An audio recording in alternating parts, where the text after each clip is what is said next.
In this baritone video, I'm going to show you why the blues is so important and why you have to become a master at it.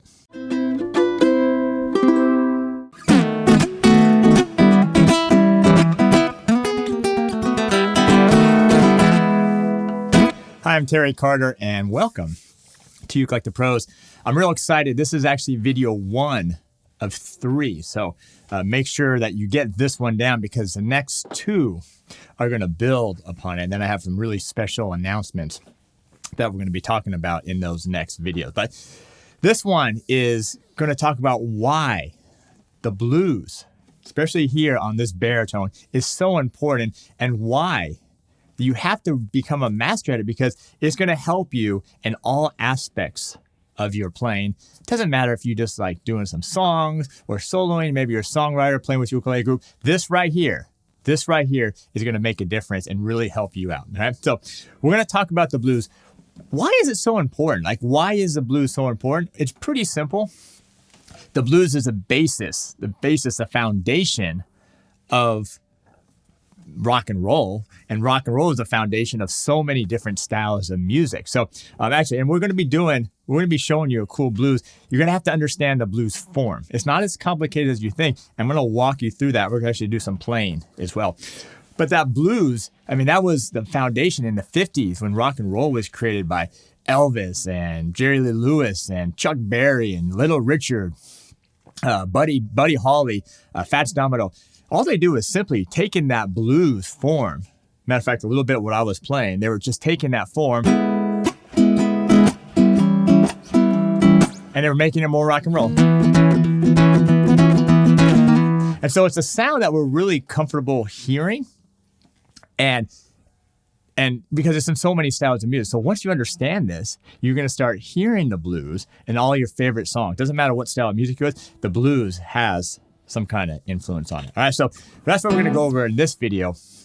As we're going through it too, feel free to leave a comment below. Let me know what you think. Okay, so grab your baritone. That's right, we're in baritone here. So we're going to traditional baritone tuning, D, G, B, and E. Okay, so it's standard baritone tuning for this. Now, I'm going to show you a couple chords. I'm going to show you a strum pattern, but really we got to understand the blues form.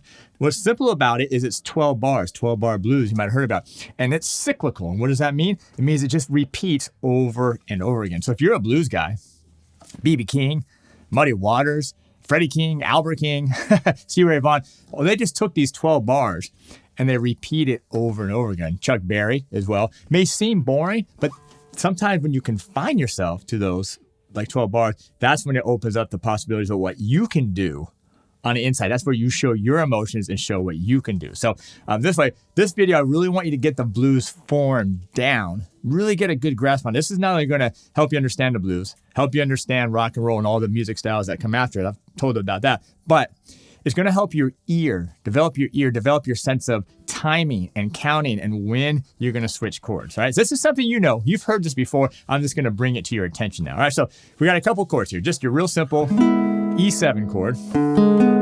Probably the simplest chord here. So we're going to be doing a blues in E. Okay, so your one chord here is the blues. One chord is the E7 chord. This is a real simple chord there. Okay. Now I'm going to refer to the next chord as a 4 chord. You can hear it as a 4 chord. That's an A7 chord. Okay, so that's your 4 chord, A7. Okay, just follow it. You don't got to get too technical. You got to know. Don't have to know any theory or anything like this. Just follow these chords here. And then the 5 chord, when I refer to the 5 chord, is the B7 chord. And it looks a little weird in shape, but it's actually not that hard of a chord to play. All right, go back to your 7 chord. Because what we're going to do here is we're going to just use, I want everybody to strum along here, and it's just going to be just simple down up like this. 1 and 2 and 3 and 4. Now, we're going to do what's called a swing or a shuffle. Don't worry about that. Video 2. We're going to talk about that a little bit more. Right now, just follow the way I'm doing it. Follow the feel, okay? This is really, really, really simple for this. All right. So you're going to grab your E7 chord. So remember, 12 bars. That's what we're shooting for. Can we get through 12 bars? I'm going to show you I'm going to lay out the form for you, okay? So I'm going to start with this E7. Now, traditional blues would do this E7 for 4 measures, okay? So 4 measures. Do that with me. 2, 3, 4, and 1, and 2, and 3, 4, and 2, 2, 3,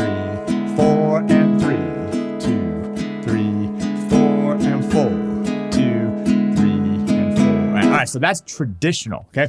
Now, there is something called a quick change. Won't worry about this right this second, but let's go ahead and move on. If you get to the next two measures, which measures 5 and 6, remember we're trying to get to 12, you go to that 4 chord, which is A7. You're gonna do that for 2 measures. Okay, do it with me. 3 and 2, 3, 4, 1, 2, 3, 4. Now in the next 2 bars, we're at measure 7 and 8. Okay, almost halfway there. Actually, we are, but we're gonna go back to the E7. So 1, 2, 3, 4, 1, 2, 3, 4. Now we get to the next bar. This is where it changes now because the chords are going to change every measure. You're going to go 1 measure to the 5 chord. Remember that 5 chord I said is B7 1 time. So it's 1, 2, 3, 4 to the 4 chord. Remember what is that? A7. 1, 2, 3, 4. That's measure 10. All we got is 2 measures, measures 11 and 12 to the E7. 1, 2, 3, 4. And then the last measure is going to be the B7, the 5 chord, and that's going to 2, 3, 4. That's going to turn it around and either take you back to the beginning. Remember, I told you it's cyclical. This blues goes over and over again, or you're just going to end it. And when you end it, you can just end it on a E7 chord. Now, it seems simple. It seems simple. But what we want to do is we want to be able to get it and internalize it. So when you can just play it over and over again, never get lost with it. Even if somebody's singing, even if somebody's soloing or something like that, right? So let's do this now. We're going to go through the whole thing. This is 12-bar blues. And then we'll end it on the E7, which is technically bar 13. But we're just going to do it one time. Keep it up with me. Okay, here we go. Let's do it. 1, 2, 3, and 4. And come on now. This is 4, 2, 3 to the A7. 2, 4. And here we go. Back to the E7. Now, here we go. Last 4, B7, A7, E7, and B7, 2, 3, and that's bar 12 right there. So then you can either go back to the beginning or you just end it on the 1 chord, which is our E7 chord. Okay. Now, you want to get that down. Matter of fact, when you're practicing, you should just practice it over and over again. Grab a metronome, grab a backing track, grab a friend, and just practice that blues. Like, trust me, it's fairly simple, but you will get lost in it if you don't do it. Now, real quick, before we go, I want to talk about video 2 here in just a second. Leave a comment too, by the way, if you haven't done so. Let me know. What do you think about this? Because we're going to keep building on this. Remember, we got 3 videos. We got 2 more videos coming up after this, and I'm going to be making some great special announcements. But real quick, I want to talk about that quick change because it's kind of important and it's great to know.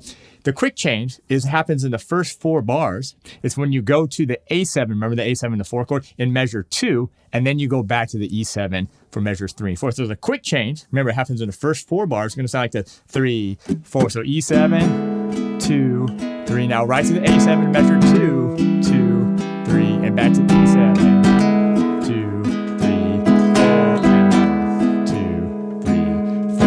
Now, seriously, like when you're at a blues jam or playing, that's what they'll literally say that. Like, let's do a blues with a quick change. And you know, if you're going to do the quick change, you're going to go to that 4 chord in measure 2.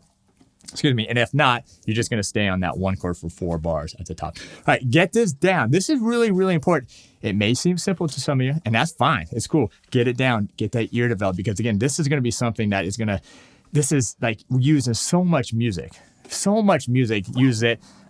Even current music, Beatles, Rolling Stones, I mean, classic music, stuff through the 70s, Zeppelin, Hendrix, all that stuff as well. So get it down.